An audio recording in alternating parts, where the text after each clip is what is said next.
ফায়ারের এই স্পিকারটা আমি বেশ কিছুদিন আগে ইরোর সলিউশন এখানে সারার জন্য দিয়েছিলাম। এটা এক কথায় আমার ভিতরের পুরোটাই বার্ন হয়ে গেছিলো আইসি সহ। তো এটার যে প্রতিষ্ঠান ছিল এডিফায়ারের যে কাস্টমার কেয়ার, সেখানেও আমি অ্যাট ফার্স্ট নিয়েছিলাম, বাট সেখান থেকে এটার কোনো সমাধান আসি নাই। ওনারা বলছিল যে অরিজিনাল আইসি বা সার্কিট এটা পাওয়া যায় না, যদি কখনো পাওয়া যায় সেক্ষেত্রে 2 থেকে 2.5 মাস 3 মাস সময় লাগতে পারে। তো সেখান থেকে আমি জিনিসটা আনার পরে এই ইরোর সলিউশন থেকে ভাইয়ের কাছ থেকে আমি এটা সুন্দরভাবে উনি আমাকে রিপেয়ার করে দিচ্ছেন।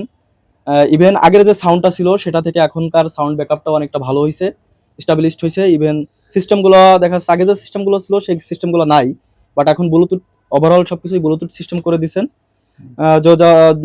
যার কারণ পুরাতন সিস্টেম থেকে এখন এটার সাউন্ড কোয়ালিটি ব্যাকআপ সিস্টেম আগের থেকে অনেকটাই ভালো হয়েছে। নতুনের থেকে আর ভালো লাগতেছে। জি জি, আচ্ছা, মানে পুরাতন থেকে নতুন সিস্টেমটাই ভালো হয়েছে। আচ্ছা, আমাদের ইরোর সলিউশনের অ্যাড্রেসটা কিভাবে পেলেন ভাই?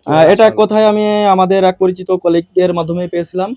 তো ওনার মাধ্যমে আমি এখানে আসছিলাম এট ফার্স্ট। আচ্ছা, আমাদের ইরোর সলিউশন সম্পর্কে যেমনটা শুনেছেন জেনেছেন, কাজে কি আসলে তেমনটা পেয়েছেন কি? জি অবশ্যই।